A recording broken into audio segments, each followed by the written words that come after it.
Okay, guys, it is time. It is time for me to stop dragging my feet and finally make some decisions on the top 10 favorite things I read in 2021. So I've been agonizing over this list and taking it way too seriously, but I have fun with this kind of stuff, so that's okay. But what I have today is, like I said, I'm wording it this way: the top 10 favorite things I read in 2021. Because another version of this list could be the best books I read in 2021. And I think if I'm being honest with myself, those two lists would probably look different. But what I want to show you guys today are my favorite things I read. Like the things that I just enjoyed the most, the things I'm most likely to recommend to other people, and that just really have me like looking back going, that was fun. Like I enjoyed the heck out of that. And I'm not necessarily doing that thing where I limit myself to only listing an author once, but as it so worked out, no one author takes up two slots. So it kind of did it that way anyway. But yeah, I am going to mention some books that didn't make the list. I'm going to try not to do the thing where I basically turn this into a top 15 or have a crazy amount of honorable mentions.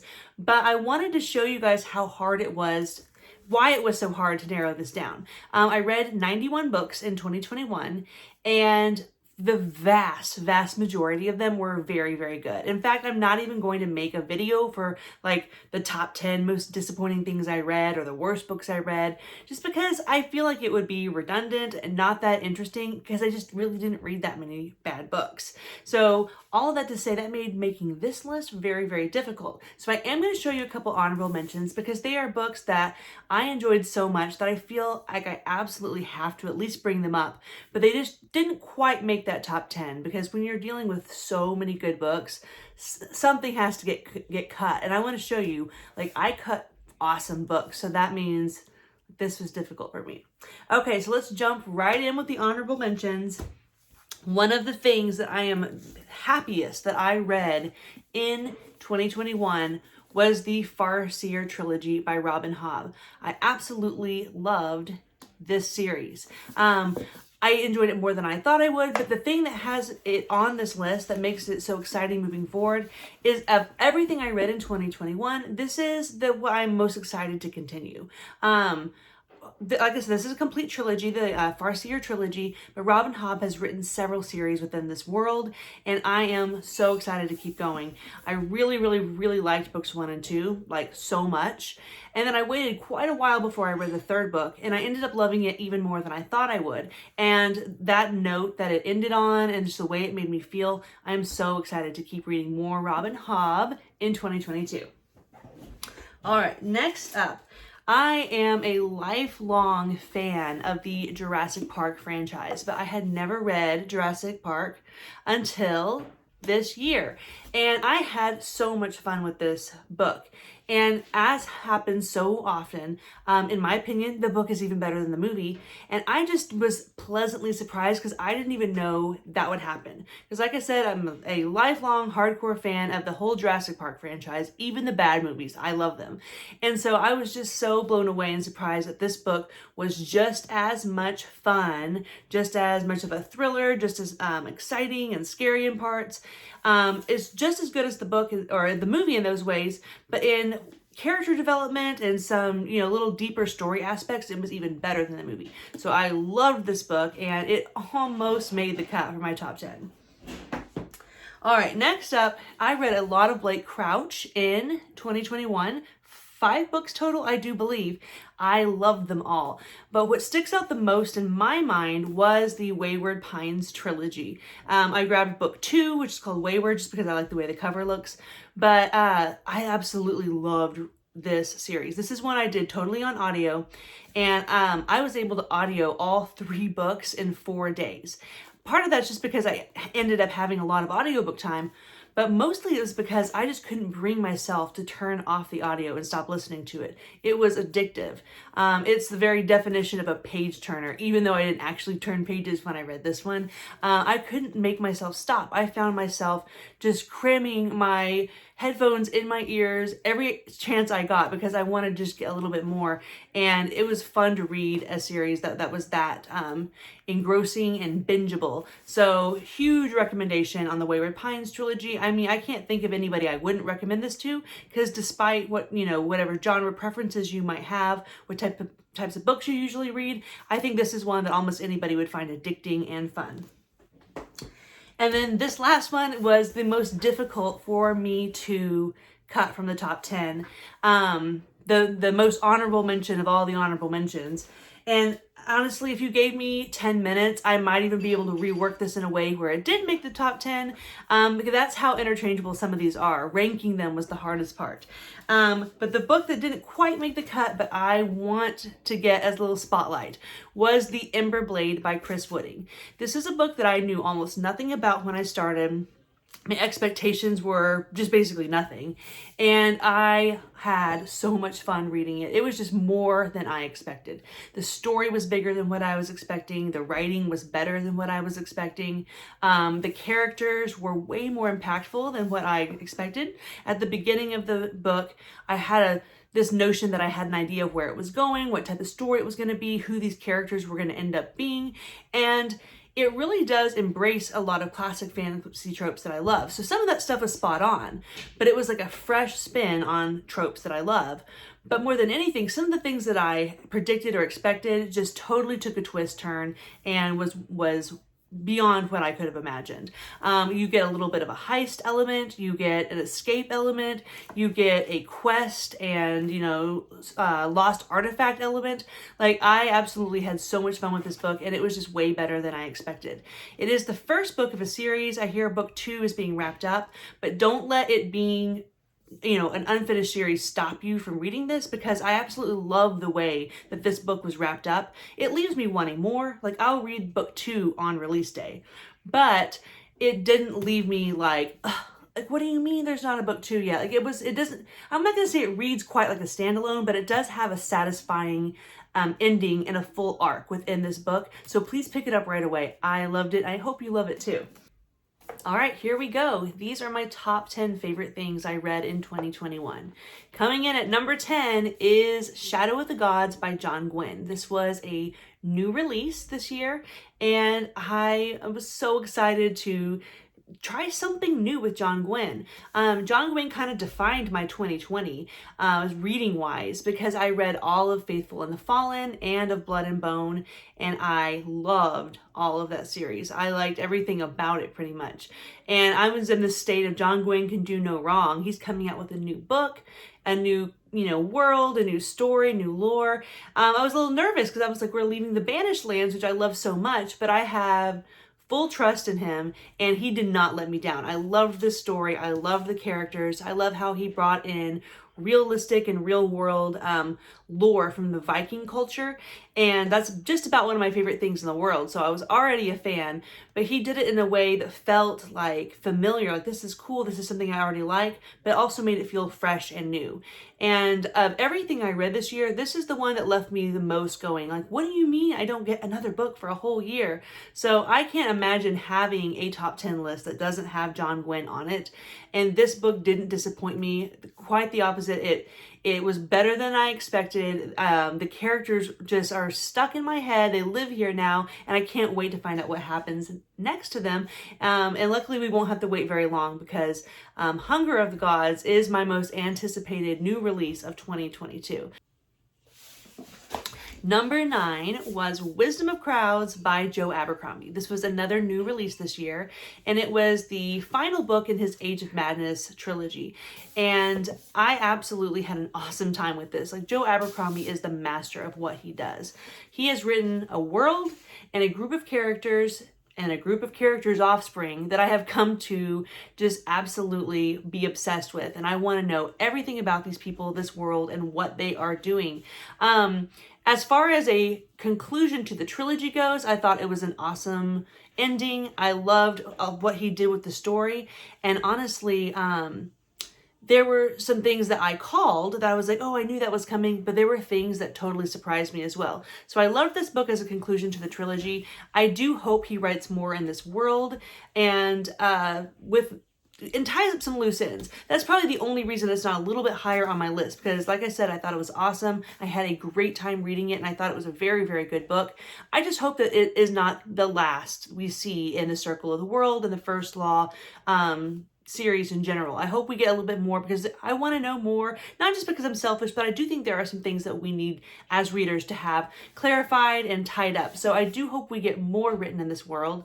But as far as book goes, and as the conclusion of that trilogy, it was awesome, and it definitely was one of the top 10 favorite things I read all year.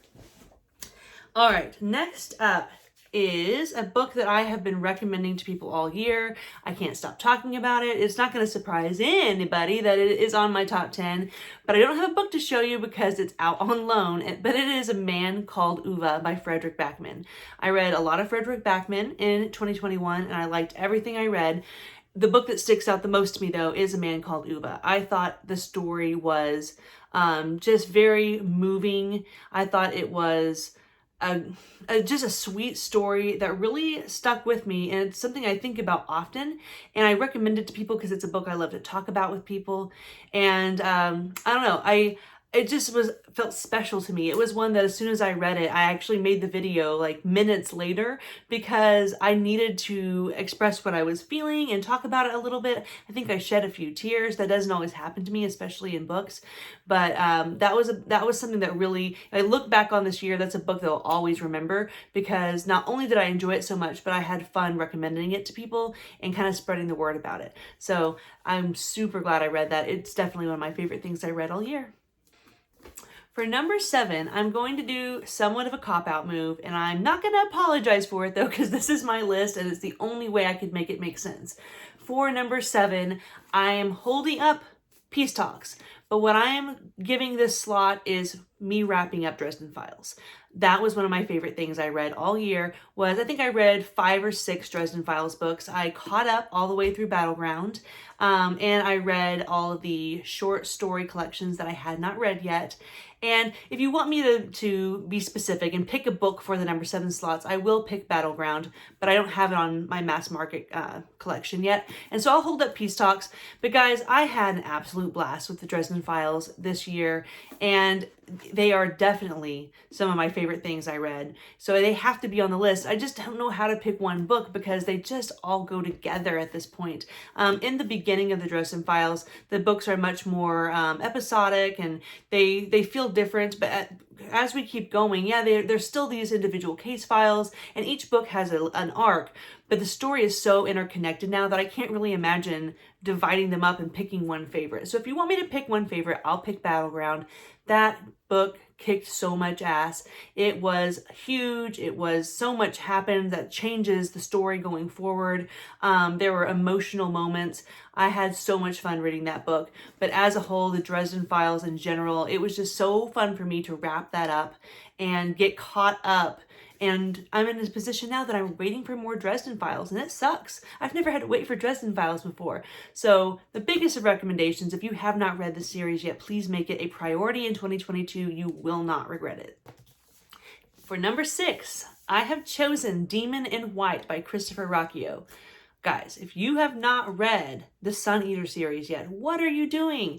This is, in my opinion, some of the best sci-fi, sci-fantasy, as he calls it, that's being written right now. I am so happy to see that these books are catching on. They're becoming more popular because I want nothing more than for Christopher Rocchio to be a household name, because Lord knows he deserves it. He is writing those kinds of books. These are going to be iconic books that are remembered as classics someday. I really hope that, and I believe it for him. I could do the same thing where I did with Dresden Files and throw in book number 2, Howling Dark, because I read both of those this year. They were both very memorable, very exciting, and favorites for me. But I am going to woman up and pick one, and it's going to be Demon in White.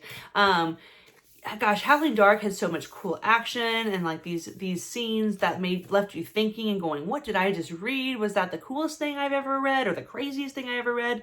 But this book, I mean, it took everything to a whole another level.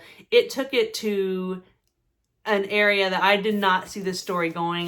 Places I'm like, can you even do that? Like, that's so cool. I had to reread chapters because I just was left not confused, because he writes in a way that is not confusing and it's very digestible, but it left me going, did I just read what I think I read? And I had to reread it just to let it all sink in because of the significance to the story and what this means going forward. And I love books that just rock your face off, and this book rocked my face off. All right, number 5 is Empire of the Vampire. This is one of my biggest surprises of the year. This is a book that when it came out, there was a lot of excitement surrounding it. And I, being relatively new to book world, kept going, I guess I don't really know who Jay Kristoff is. Like, what has he written? Why are we excited about this? And that's no slant to Jay Kristoff. Like I said, I'm just kind of new to the whole community and I don't know all the cool authors yet. And so I was like, okay, cool. Looked back at what he had written. It didn't look like necessarily things I was interested in currently. And so I figured that this book was more of the same, not bad, not good, just not really what I was shopping around for. Well, this book was talked about so much, and everyone who was reading it, as far as I could tell, was just super into it. And then I started getting the FOMO going, okay, well, what am I missing? Is there something about this book that I need to know? Did I make a judgment about it too prematurely that it has nothing to do with the actual book? Yes, that's what I did. So I started getting more recommendations specifically to me from people who know what I like. And I thought, okay, I think I am going to give this book a try. So I read it with a bunch of friends that were kind of in the same boat.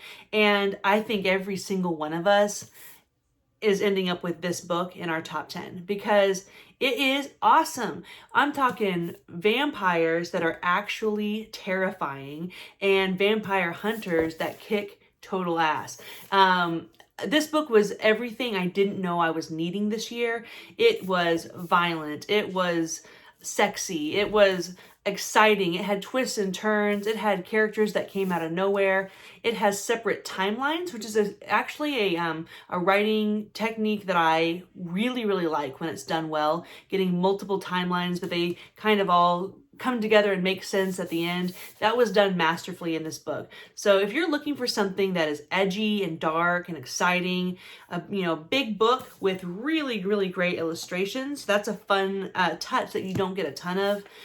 If you do get an illustrated edition, it's usually more expensive. The illustrations are standard in this book. So pick this book up. It's going to be something different that is a breath of fresh air. At least that's what it was for me. It just came out of nowhere. It surprised me. And as soon I was halfway in, I thought this book is 100% going to be on my top 10, no matter how it ends, because it's already been that enjoyable and that impactful. And I love books like that. The Ember Blade was the same way. I was probably halfway in and I thought, man, even if this book has the worst ending in the world, it's probably going to end up on my top 10 because it's so cool. I had the same experience with this book, and those are my favorite types of enjoyment, is when something was so good that even if they blow it in the end, you're still going to recommend it because you want other people to at least see how good that one part was.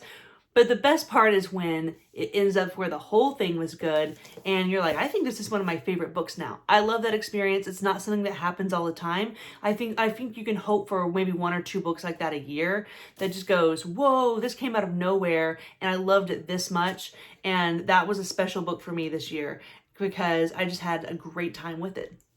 Number 4 is Project Hail Mary by Andy Weir. This is a book that was not on my radar. I had read The Martian earlier in 2021 and also really, really liked that book. I read it just based on some recommendations I was getting about trying to read more sci-fi. And this book was a new release. I didn't really know it was coming, but because of the success of The Martian, a lot of people I knew were picking this up and they weren't getting very far into it before they were going, okay, this is going to be something special. This is going to be a good book. I'm really glad I'm reading this. And so I went ahead and picked it up on audio. And yeah, guys, it was unexpected. It was fun. Just based on this cover, this is not a book that I would walk past in the bookstore or, the library or whatever and necessarily be drawn to it. It looks like modern sci-fi, which is not always my favorite.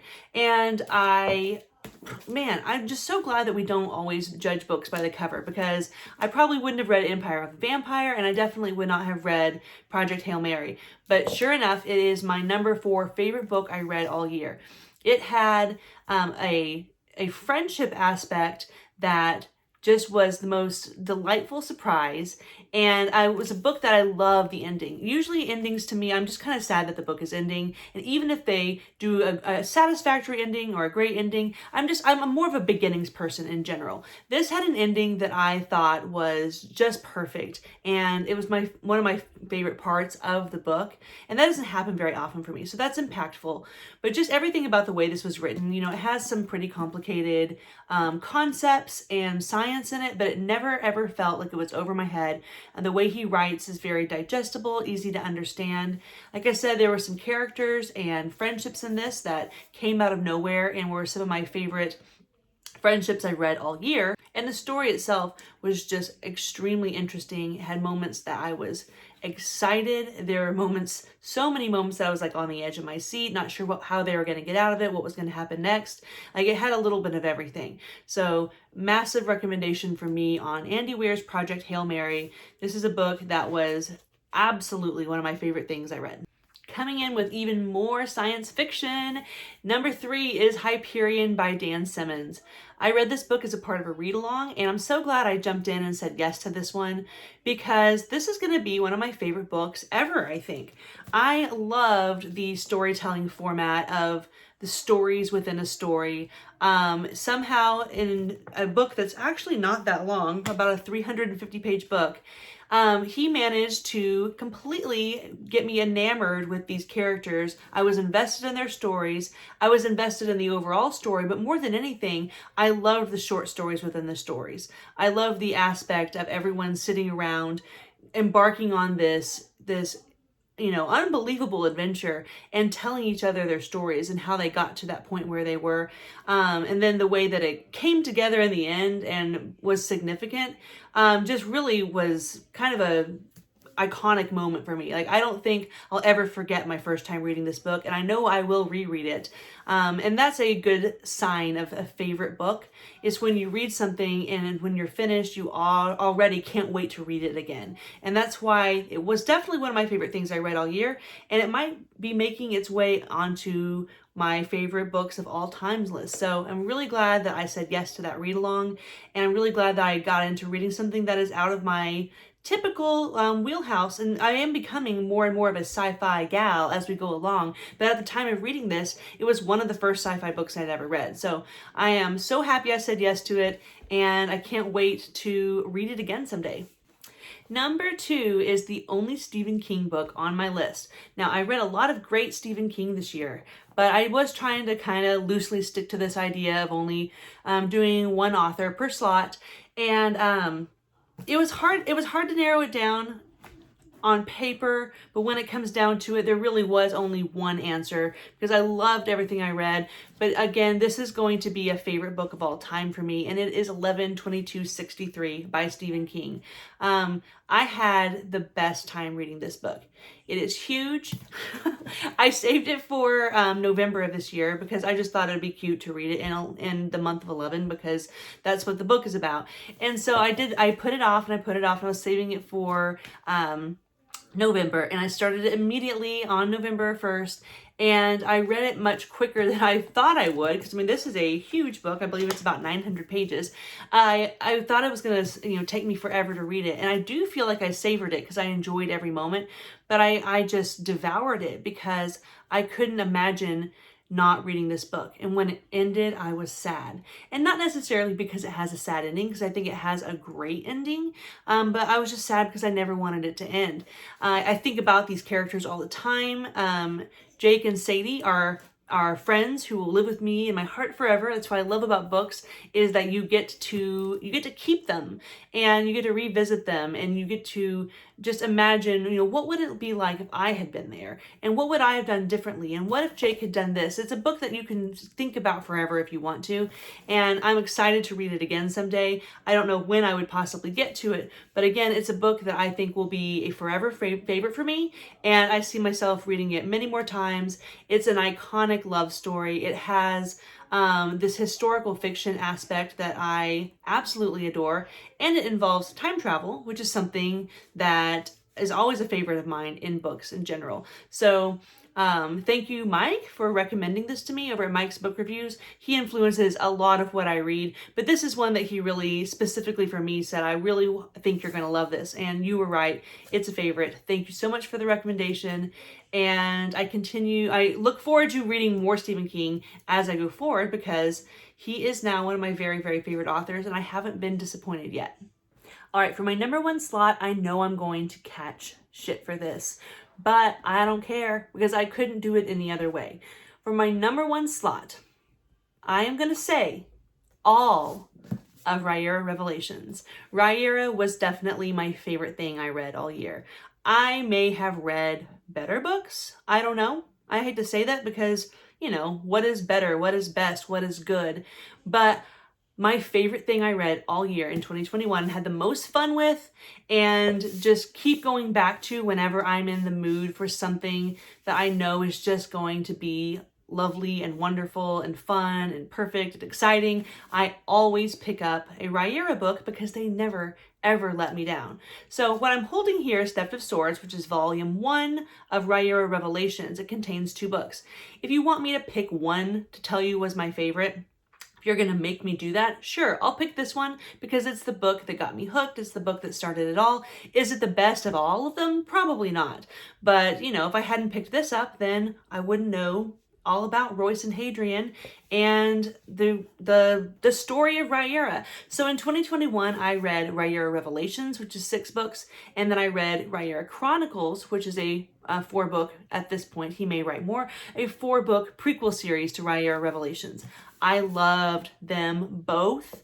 Guys, these books are just, they're going to be favorites for me. I am planning a video that I hope to get out in January that explains why I like it so much, what it is about it that makes me want to recommend it to people, and how to go about reading them. Because like I said, there is several series within the series, so that could be confusing for some people, but really it's pretty straightforward. If this is something that interests you, start with this book right here, Theft of Swords. It's volume 1 of Raya Revelations.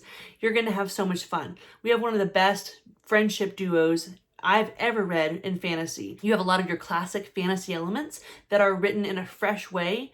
And the way these are written, guys, the characters that you meet, the pace, the action, the dialogue, and then the way it seems lighthearted at times, but then you notice that a huge, heavy story is being built all around you. It's just masterfully done. So without a shadow of a doubt, I am going to tell you guys, this is the favorite thing I read all year, was spending time with Michael J. Sullivan, Tim Gerard Reynolds, and this Raya world. I loved everything about it, and it was my favorite thing I read in 2021.